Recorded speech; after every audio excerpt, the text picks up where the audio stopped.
Morning and good afternoon. Welcome to Driving Success, where our experts are going to delve into the pivotal phases of crafting a successful EV program designed to flex and grow alongside the evolving grid.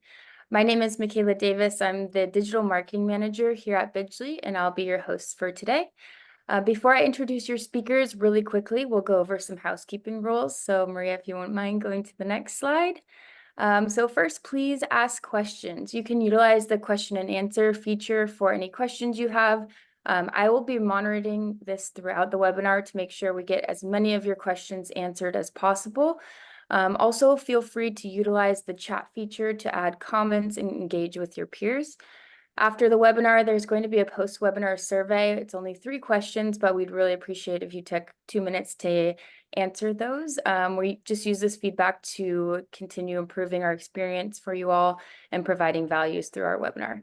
And lastly, fear not, this webinar will be recorded and sent out to everyone who is registered for the webinar. And then you can go to next slide. Perfect. I'm excited to introduce you to your speakers for today. So we have Maria Kretzing and Kellen Schefter. Maria is an innovation expert with a decade of utility industry experience. As Bidgely's General Manager of Electric Vehicles and Analytics, she leads innovation, product development, and go-to-market strategies for EVs, grid analytics, and decarbonization solutions. Maria started her career in the generation space, working in nuclear, solar, and gas power plants before migrating work on utility customer engagement. While she has loved both generation and customer sides of the house, her passion lies in the interconnection between the two and creating solutions for a flexible energy future. Kellen is Senior Director of Electric Transportation at the Edison Electric Institute, the Association for U.S. Investor-Owned Electric Companies. At EEI, Kellen leads cross-industry coordination to advance transportation electrification, including policy advocacy, business model development, and stakeholder engagement. He previously worked on regulatory and compliance issues at plug-in electric vehicle manufacturer Fisker Automotive.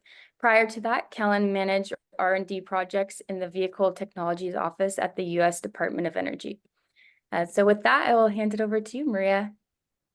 Thanks so much, Michaela and Kellen. Awesome to have you on this webinar today. This is actually a refresh of a course we taught at Distribute Tech. So exciting to, shorten this down for the audience a bit, but also have some nice dialogue. So first, I just want to walk everyone through how we'll structure the webinar. We want to fit as much as we can into a very admittedly short time period. So we're going to go over, the different types of electric vehicle programs offered today. We're going to talk about the different data sources out there and how we can utilize data sources for program design and learning. And then we're also just going to take some lessons from the field. So what's been done successfully and what may come next as we even advance, 5 and 10 years in the future. So we'll start out just with a quick introduction of both of our companies. So Kellen, why don't you tell us a little bit about EEI? Yeah, thanks, Maria. And really, it's a pleasure to be here. I think folks attending this probably are aware of the electric utility industry. We represent the investor-owned electric companies across the U.S. at EEI. So I wanted to show our member map here just quickly if you hadn't seen it. For a couple of reasons. One, you can really get a sense for the service territories that our members serve. 2, to reinforce that our members largely are regulated at the state level.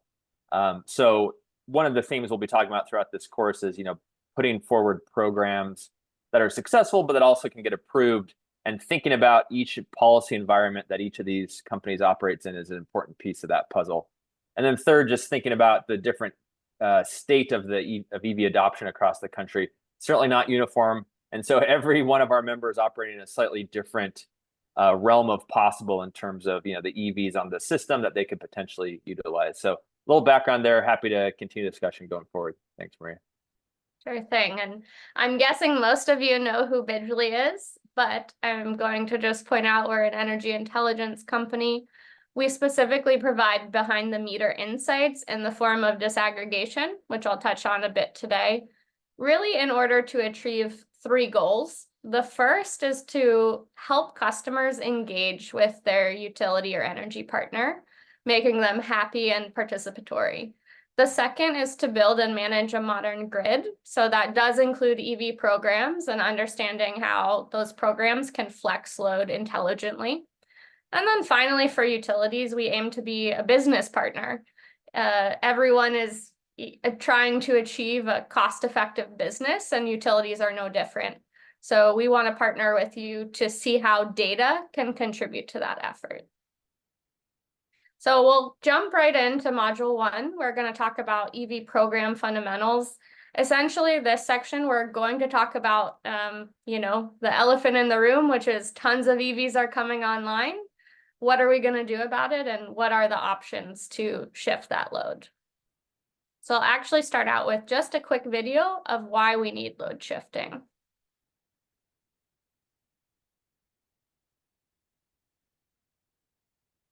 Oops.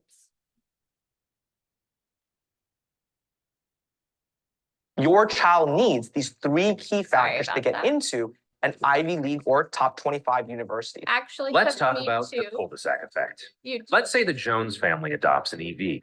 Then to keep up with the Joneses, so does another, and another. Down goes a transformer and the power is out. While the adoption of EVs is exciting, if electric companies don't adapt fast, they're going to be left in the dark. Bidgely's EV solution ensures that the EV revolution is one electric companies can manage. Our patented AI disaggregation technology uses meter data to identify who has an EV and when and how they charge it. Next, we swap out expensive mass marketing for Bidgely's high-touch, industry-leading CX platform, targeting EV program participation through personalized messaging. Finally, Bidgely optimizes charging for millions of EVs through passive and active managed charging. With advanced grid analytics, utilities can strategically apply incentives at the time and location where the constraint exists, realizing meaningful grid gains at a fraction of the cost in one trusted turnkey solution. With Bidgely, electric companies can not only manage the grid, but they can transform their customers into active energy partners that drive the clean energy revolution.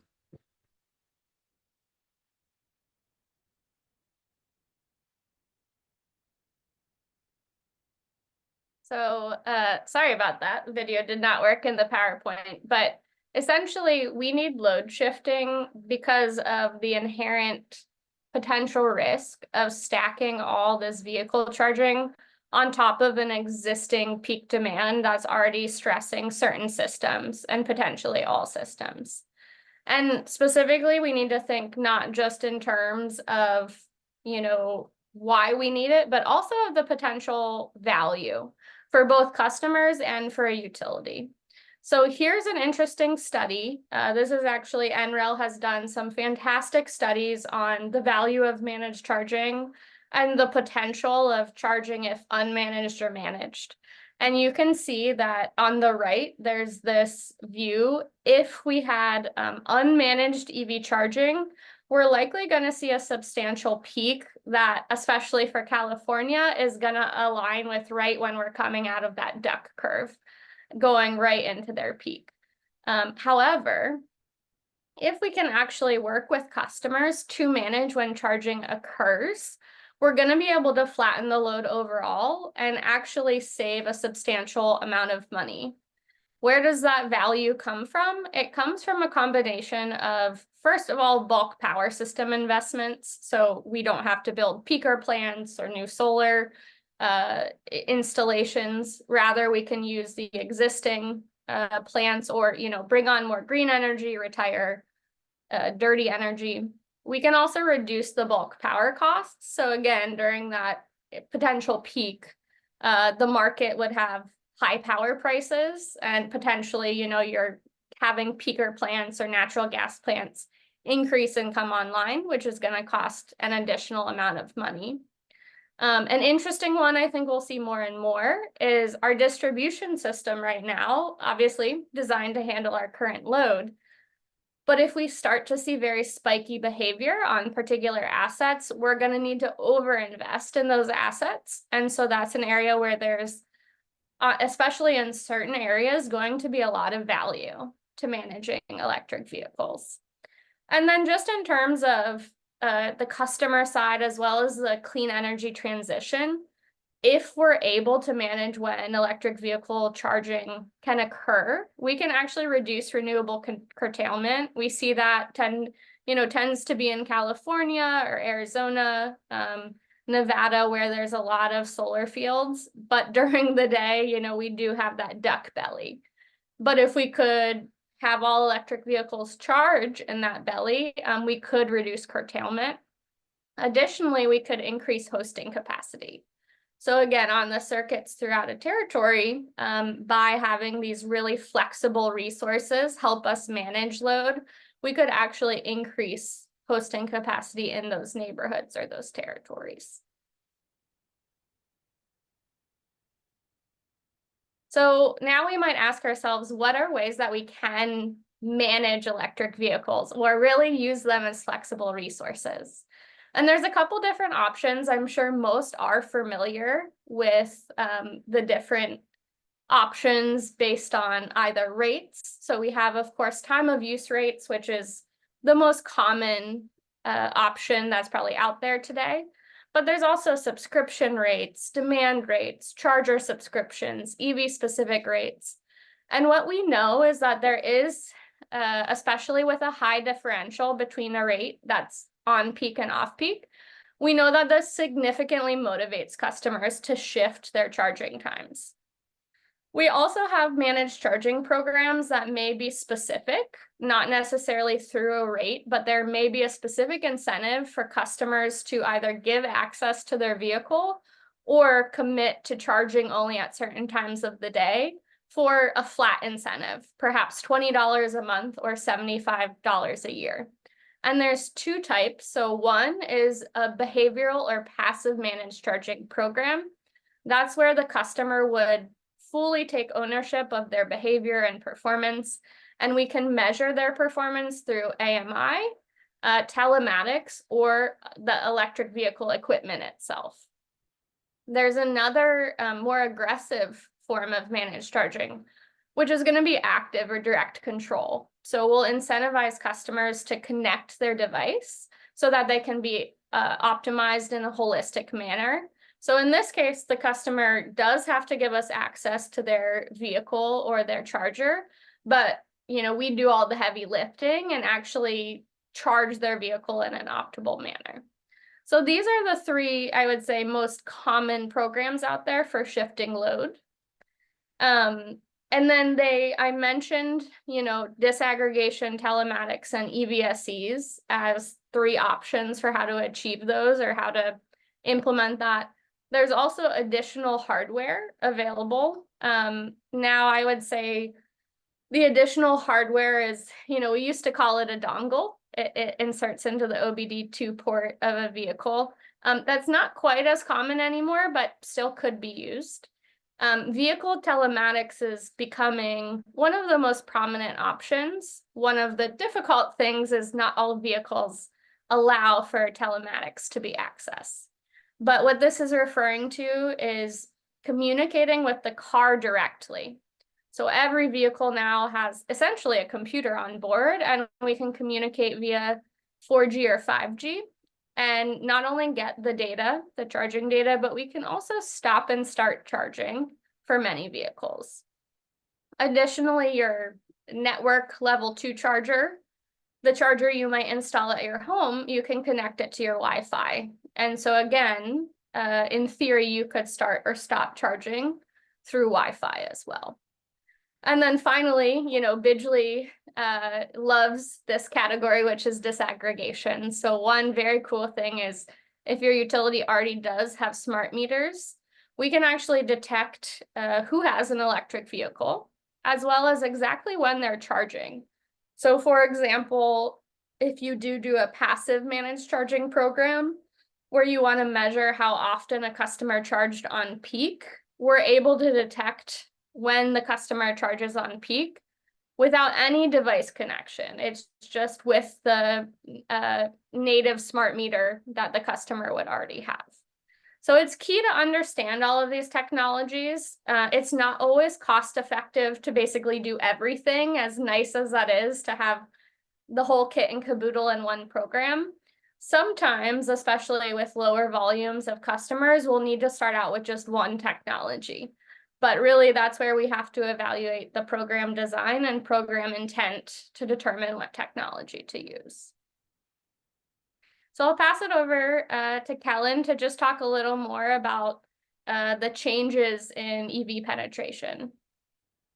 Sure, and I'll kind of use this as a launching point to really talk about how the electric companies are justifying, proactive actions to help support the EV market, but then also how that leads into managed charging programs. So a quick snapshot of where we are with EV sales. I think we've seen a lot of, I would say, negative press headlines recently around, is the EV market failing, or is it not adopting as fast as we might have hoped? So just as a quick snapshot there, in 2023, this is showing monthly sales. If you sum up all the months in 2023, there were about 1.4 million EVs sold, which is great because in 2022, there were just under a million. So that's about a 50% growth rate from 22 to 23. We are seeing a bit of a slowdown in 2024. So far, the data we've got here is only showing January and February. January sales were up maybe about 20% or so. February sales maybe only up about 10%, 8%, something like that. So we are seeing a slowdown in the rate of growth over time. And that really impacts, what we're thinking about. What is the total universe of EVs that will be out there on the road that are a potential to leverage as a resource to help manage, grid needs? So I think that's really important to keep in mind as we talk about this going forward, is where are these sales headed? Are we on a trajectory to meet, say, 2030, 2035 goals from automakers and the administration, for example?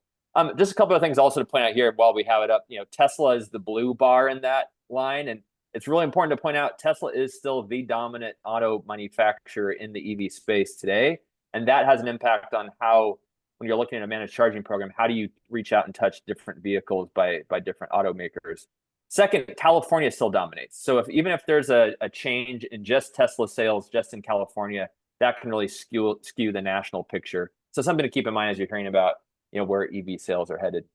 On the next slide, though, I did want to talk about a little bit about how we get from a utility filing or electric company filing to a managed charging program. And I just wanted to level set on what the rationales before commissions generally look like. So generally, our members, electric companies, will put forward a portfolio of approaches to do a number of things. And it's really around addressing barriers to adoption, which I'm listing at the bottom there. So ways to address, costs associated with adoption, ways to address charging infrastructure, and ways to get people more comfortable with the technology so they can use it more. And that really hinges upon several, benefits that I think we all understand. But the two that I really want to focus on are, for this discussion, that managed charging can really help, are around how customers can actually save money, and then how this can actually improve grid utilization. And because those are some of the arguments that our members are making to commissions to approve these programs to help go out and actually manage the charging. So on the next slide, one way to look at this is how customers can save money. And this is a key rationale. Generally, EVs are very efficient. If you look at the equivalent cost of powering a vehicle with electricity versus gasoline, there is an operational savings to be had there. But we are seeing this in the context of broader electrification. So one look at this is from a chart from Southern California, Edison's analysis. They look at an average home in their territory and what that home spends on overall energy, gasoline and electricity and natural gas. And if you look at a couple of future scenarios there, it is true with more electrification, including your vehicle, your electric share of the bill may go up over time, but your overall energy spend could go down, particularly if you can shift more of that, your other energy usage, to electricity. So that is really something we need to keep in mind, particularly as there's so many other pressures on the system right now that are driving cost up, is really keeping in mind this opportunity to save costs at the household level. And it really is enabled, I think, largely by long dwell charging locations at home or at work or at destinations, which also improve your opportunity to use that vehicle to shift charging in time, as opposed to these little pockets of fast charging that are important for customer adoption, but less of an opportunity for what we're talking about today. And then the second rationale that our members talk about a lot is downward pressure on rates. This is a bit of a tricky topic because it has different impacts in terms of when you get down to actual rate design. But if you look at big picture trends, this is a snapshot from a study that Synapse did for NRDC, and looking at the total cost to serve EVs over time. I think here from 2011 to the present day, the revenues from that additional EV charging generally exceeds the cost to serve, as well as the cost of these programs that we're talking about, the rationales for. And that has shown up, that has been true for each of the last 10 or so years shown here, but also regionally by across the country. So that is a key, I think, justification for, again, proactive investment in this space. But it's also something that we need to help realize through managed charging. And on the next slide, I thought this was an interesting look at a study that from the California Public Utilities Commission that the Consumer Advocate Office actually put together, looking forward at what widespread electrification would mean to rates. And you can actually see it puts downward pressure. A couple of things as a caveat there, that doesn't mean necessarily rates will go down over time. There's so many other factors increasing or putting upward pressure on rates. But this is nice to be able to show that EVs at least are not contributing and actually maybe helping for that situation. But the other piece is just that this does actually depend on charging not largely contributing to peak in a way that adds a lot of cost. And that's really where I think these managed charging programs and rationale becomes really critical to execute. So I'll hand it back to Maria for that. Thank you. Yeah, and I think just to comment on that, Kellen, EEI provides great resources, and we'll hit on some of the programs. You'll go over your program database, but I think right now in the regulatory framework, we do see some resistance, and I think it's a lot around, we're a little bit early, but when you look at it in this way and can paint the story of overall investing early will only have like a positive outcome. And so a little bit of the chicken and the egg thing, but in this case, I think we need the chicken of having the programs available so that we actually can have both the downward pressure and get more customers really adopting EVs. So I know you guys have great resources to help any IOUs out there with their filings or just get information like this. Yeah. So we're going to go into the second module. We wanted to start with what is the state of programs? What is the state of electric vehicle sales? What are some of the justifications? But now we want to shift a bit more into, well, how do you design a program? And then finally, we'll tackle what are some successful programs we've seen in the market. So in this section, I'm actually going to talk a lot about using data to design programs. So a large thing, I'm actually wearing my t-shirt, Seize the Data. One very important thing I think we don't always do because sometimes we lack data is we design programs, and sometimes we'll even maybe copy a program, which is good to learn from other programs, but we may copy and paste, but in a manner that's not fitting for the specific geography or territory. And so an important thing to understand before we ever design any program or really spend a significant amount of money on a program is we need to understand, well, what is the current impact on the grid and on the system? And how many customers are actually driving EVs and impacting in those peak times, or to what extent are certain customers impacting these peak demand loads? And then finally, we need to see when we create a program, how do we prevent just a lot of, we would call them free riders, or basically incenting customers who won't deliver any value. And so for this, we may want to think about, can we do any targeting based on data or targeting of specific grid locations in order to optimize the value and really achieve the focus of the program? So I recommend using the following data points as you're designing programs. Obviously, number of EV owners in the territory. Ideally, we'll also then know the number of electric vehicle owners who are charging on peak during either that season or that year. And we know the distribution of customers charging on peak to off peak. We'd also want to know things like, hey, what's the average charging duration? What's the average trip mileage? What's the average miles per week? Because as you can see in the two visuals on the right, actually natural charging behavior right now tends to be fairly low in the day and really spike up at night as customers return from the office. So on that bottom chart, what this is a heat map of charging start times across the week. So you have all the days of the week and then every hour of the day. And it's pretty common even for utilities who don't have TOU rates to see that 7 p.m., 8 p.m., 9 p.m. start. Interestingly, I'll say utilities in California, one in particular, we saw a very strong start line at 9 p.m., which was the result of their TOU rate. But this is fairly common behavior. And so a few things to think about when you look at this is, one interesting thing is be cautious about trying to target winter peak, because if your winter peak is from 6 a.m. to 9 a.m., but not that many people are charging, you may not actually make a significant dent. The second thing to think about is what you need today, but also what you may need tomorrow. So as much as time of use rates today are hugely advantageous, at some point we may not just be able to have 1 or 2 time of use rates. We may have to stagger times even further to accommodate for that strong starting point in the evening. So what data can we use? We can use AMI data. So specifically what I was mentioning around disaggregation, this is something Bidgely does.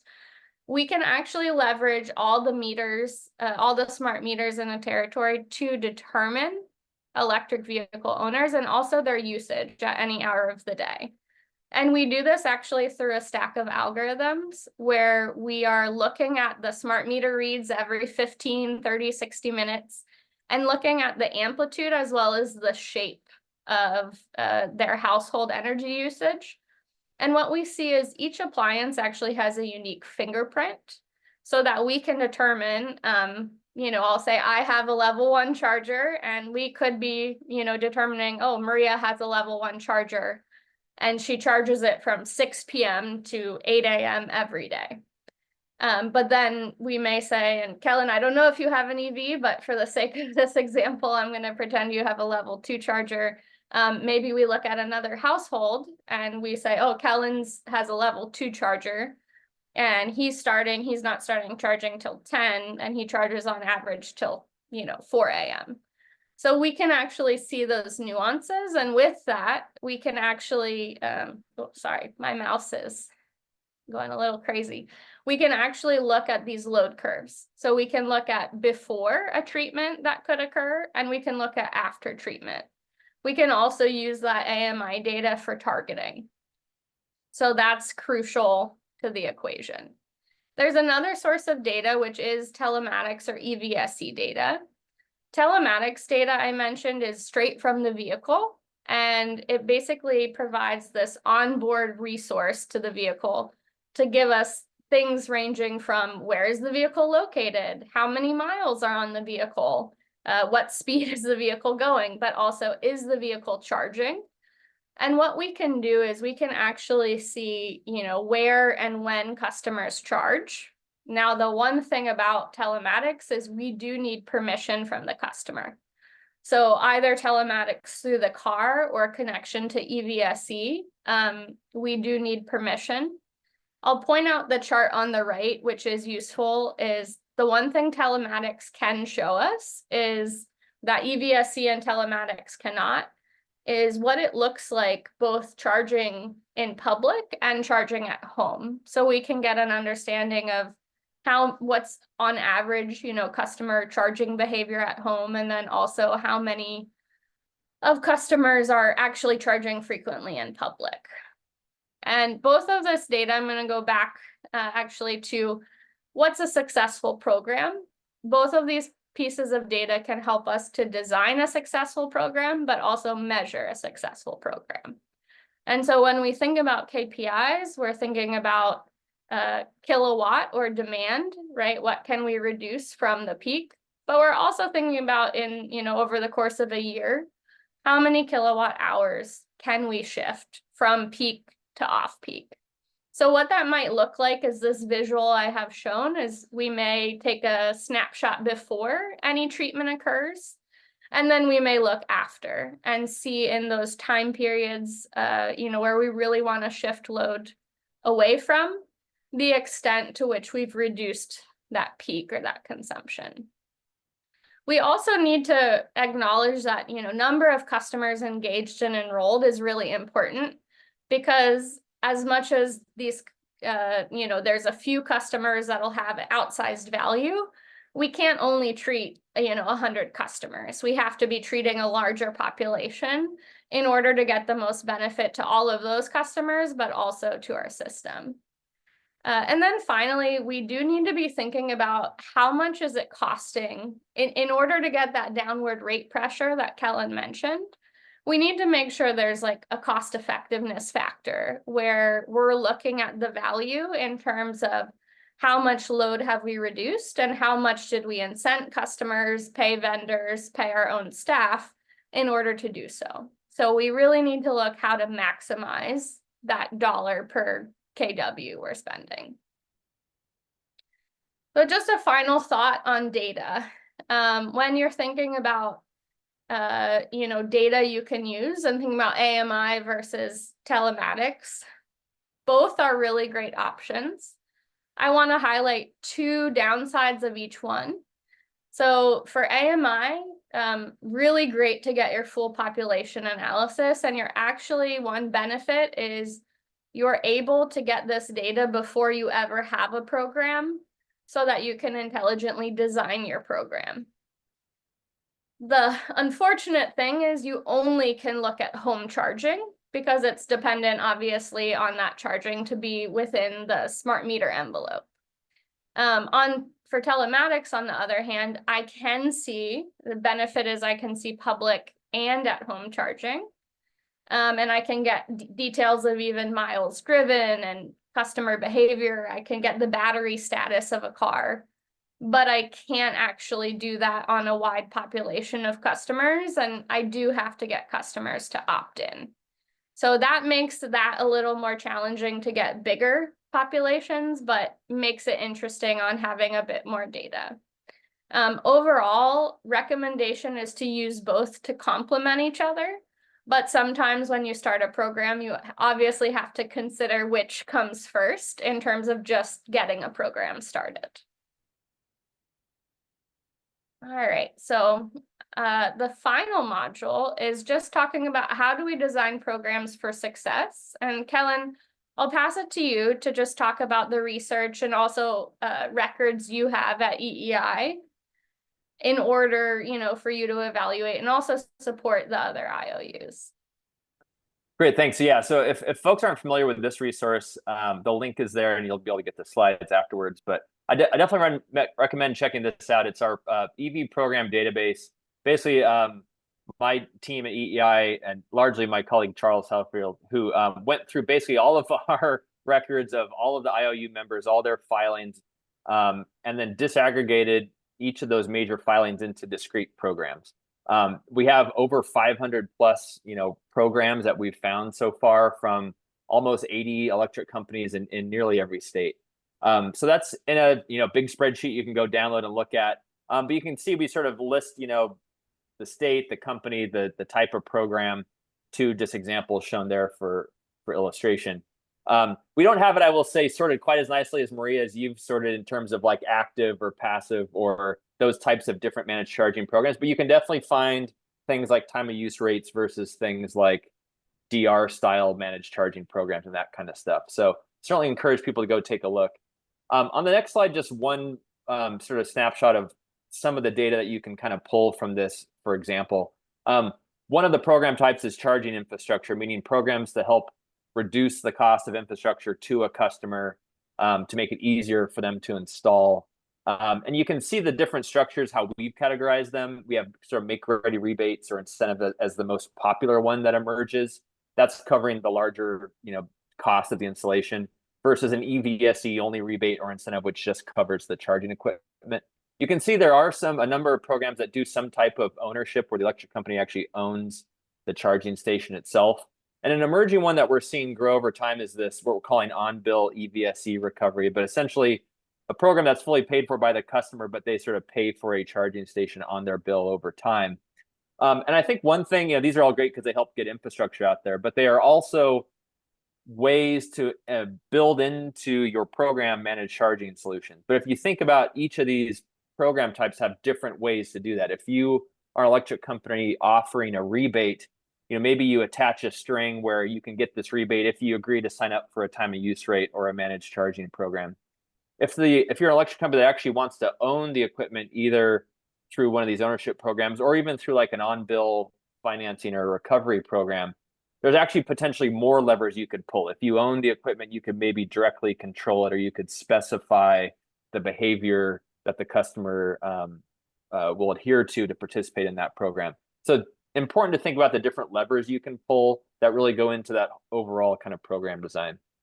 On the next slide, just to back up a moment, this is a question we often get is, why are electric companies not doing more on managed charging right now? Why is it not just a matter of course? Why do we have so many of these pilots and various things?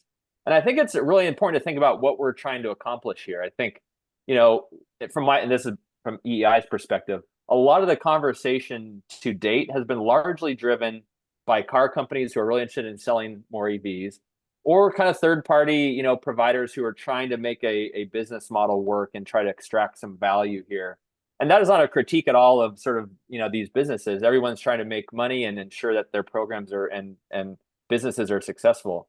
But I think from our perspective, we're really trying to figure out how we minimize those energy grid costs, right? And that is something that requires scale and requires ease of use to make sure that it's widely adopted.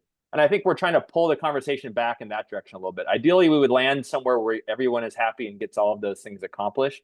But we really need to be thinking about what it takes to actually do that. And I think a lot of times when our members enter into this space, they have to navigate the different business models at play. And you may find that not every automaker wants to give you access to their data, or some charging company or platform has partial access but doesn't give you the whole picture. So you have to do lots of bilateral agreements and you end up with a really massive IT challenge.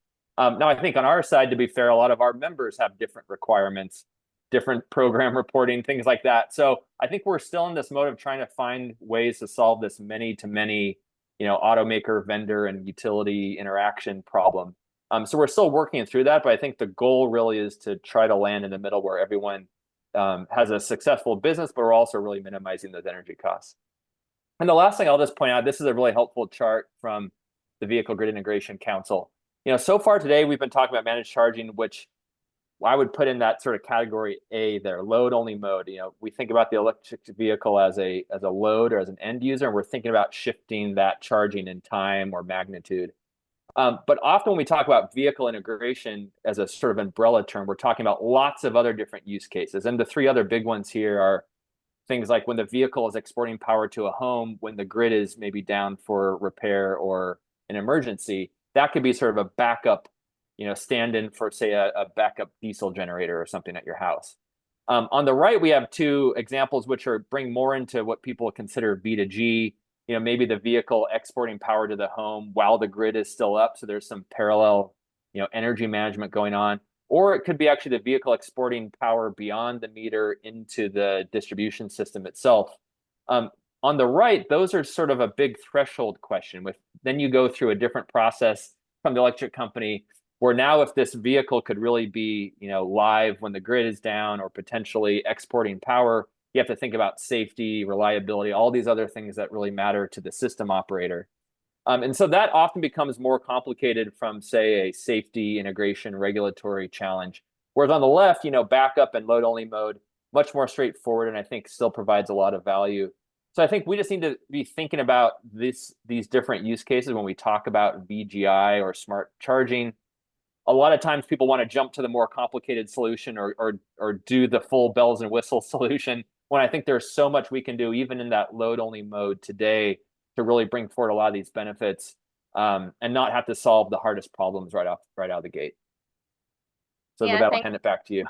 Yeah, I think that's a really important point. And I'm going to talk about some load-only programs, but just speaking again to the filings and to working with regulators, I think we only set ourselves up for failure if we don't really latch on to that low-hanging fruit of load-only optimization.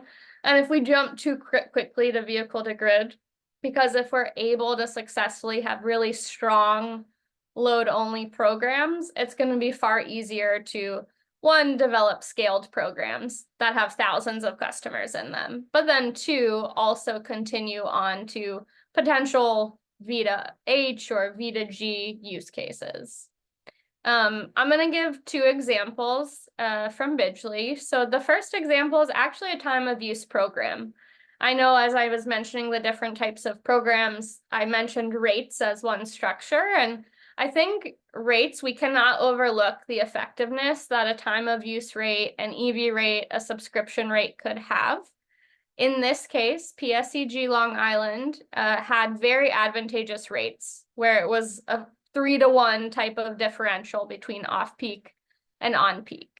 And what we were able to see is that with just that price differential, just naturally, customers move 70% of their load to off-peak charging. In addition to that, we would then coach customers completely passive, so the customer was fully responsible for their own charging. But we simply informed them of how much money they could save, how much they were charging on peak, and how much they needed to move off peak just through scheduling their car. And we saw that we could get 96% of charging off peak. And this just points to the fact that there are a lot of these low-hanging fruit options that can achieve significant results. In this case, we are also able to get a significant enrollment rate onto the TOU rate as well. So those EV customers tend to be the most flexible just because of that huge load that you can easily move. And they were often the ones who could save the most money. And so we also would highlight that. And really, I think if you're a utility having a time of use rate, you already have a huge tool in your tool belt that you can start to leverage to nudge that shift. And that should be done before, I mean, arguably even before active managed charging. The second example is with Duke Energy. This is a more formal managed charging program. We, again, monitored with AMI, but we did show over 75% reduction. We used a gamified system. So in this case, instead of utilizing a rate or $1 per kilowatt hour that you could save for shifting, the customers were offered a flat $20 incentive if they didn't get 3 strikes in a month.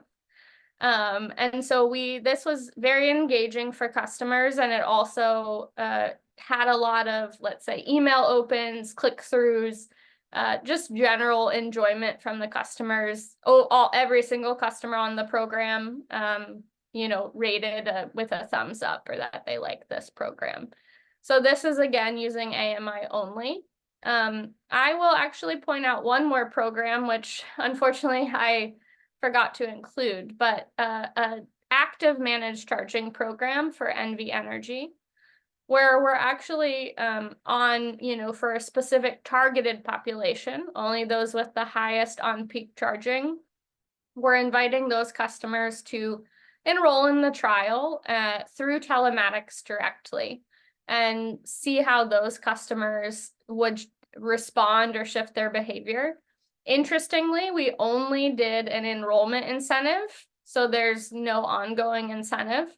But even with that only enrollment incentive, we were still able to get a lot of customers engaged and participating. And interestingly, we've seen around 1.5 kW per car, which is huge in terms of load reduction. And one thing I want to point out through all of these programs, something that we know to be true is EV owners tend to be the most engaged right now. They tend to be early adopters.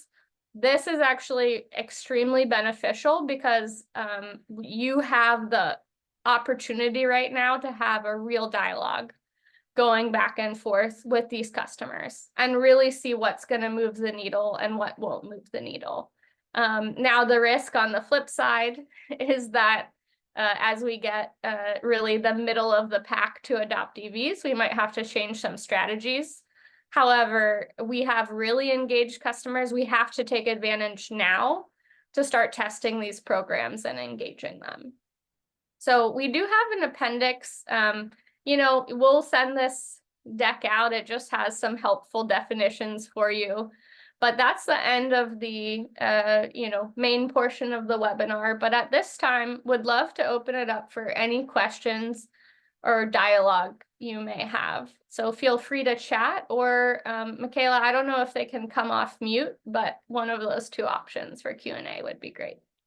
Yes, they can't come off mute, but write your questions in the chat if you have any. And we actually have one question already. So and this one would probably be for you, Maria, but it's did the PSEG Long Island rates include the cost of energy or just wires costs? It did include both those costs. I forget what it is, to be honest, about PSEG, but they're embedded into a single rate, not separated.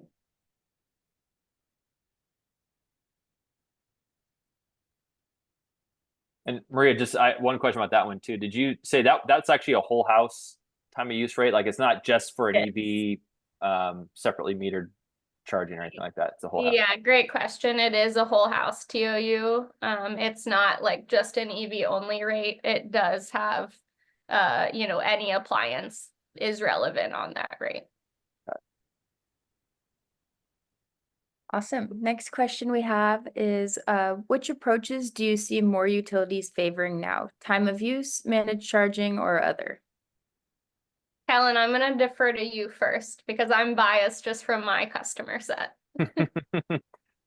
Yeah, you know, this is something that we're trying to look a little deeper into, because the types and flavors here, if you get discrete enough, like every program's a snowflake. But I think in the big buckets of like time of use versus maybe like an AMI or telematics based like managed charging program, I mean, I think that we've seen a good healthy number of time of use rates. I don't know exact number of what it was, but there are several dozen solid time of use rates out there that are targeting EV drivers. But I think that is more or less kind of plateaued recently. I mean, we haven't seen a lot of new rates on that front. I think we are seeing much more growth in what we might call a managed charging program, which would be separate from a time of use rate, but doing something like one of the nudges that Maria's talked about. So I'd say that's growing, and if it hasn't already overtaken time of use rates just in sheer number of offerings, I think it soon will. But I'd be curious, Maria, from you, what the split between within managed charging, like what the different flavors people are navigating toward. Yeah, so just a quick comment. The really interesting thing is time of use. It just tends to be so much larger. And there were, like, to your point, already so many really solid TOU programs in place. Recently, though, in filings, I think a lot of pilot programs I'm seeing pop up in terms of managed charging. So I'll say the most interesting thing I see is that I think a lot of people thought the active managed charging would be one of the more popular filings of late, but actually I'm seeing it split still between passive or like, for example, a lot of utilities are thinking about either that strike-based system or $1 per kilowatt hour that's charged off peak just as a discount, rather than actively managing charging. Which is interesting because I had just assumed like lots of people would move to the active. I do think it's partly hesitance around customer adoption or like feeling okay with, hey, my utility is controlling my vehicle. So that's been interesting. I've seen like a 50-50 split between active and passive managed charging. Very interesting. Our next question is, have demand-based rates been used to incent changes in electricity use? Kellen, I'll let you go again first and then I can chime in. You know, I would say in the residential setting, there still aren't many rates with a demand component, although that could change. But, you know, you are seeing more things like fixed costs and maybe some demand in residential. But largely in residential, that isn't really a driver. I would say, you know, the standard commercial rate typically does include a demand-based component or demand charge. That's kind of the standard commercial offering, and that is price signal. It's a price signal to increase utilization, right? And I think that's where we see so much tension sometimes between some of the third-party operators of DC fast charging, for example, who are in a tough business because you don't really know when the cars are going to show up, and they may show up sporadically, and it's hard to really know what your overall utilization will be. So one of the things we are seeing in our program database is more and more what I would call maybe demand charge alternatives, or rates that are really targeted for those commercial fast charge operators. And often it's something like a utilization cap. So if you're below a certain amount of utilization, you can get some credit or some reduction on your demand charge. So you can actually still operate your business. But when you get above a certain amount of utilization, then you just kind of revert back to maybe a traditional commercial rate. So I think our members' priority is to still keep that demand component there, because it does provide an important price signal, which really reflects grid cost, which is that if you increase your utilization, your overall, cost per unit served is lower. So I mean, that's the price signal that we want to continue to broadcast, even while we're trying to bring more of these DC fast charge operators onto the system. But I don't know if you have other thoughts on that one, Maria. I'll just add a quick comment, which you already hit on a bit, is I don't see them being as popular in residential. I think there actually can be a meaningful lever. The one word of caution I might throw out there is I do have a few clients who have demand chargers, and the one piece is for an electric vehicle customer that can be very similar to like the commercial implication, but all of a sudden that EV, I could be charging at 10 kW and instantly increase my bill in one go of it. And so I think for demand charges to work well, the education just needs to really be top notch so that a customer doesn't call your call center upset about $100 demand charge because they charged their EV once, for an hour. So that's the only note I would say, but I think there's definitely room for demand charges to make an impact in the space. Awesome. I think that's the end of our questions for now. So if anyone has last minute questions, last chance to throw them in the chat right now. Otherwise, thank you so much, Kellen and Maria, for sharing your super valuable insights on EV program strategies and taking us through all of the actionable insights and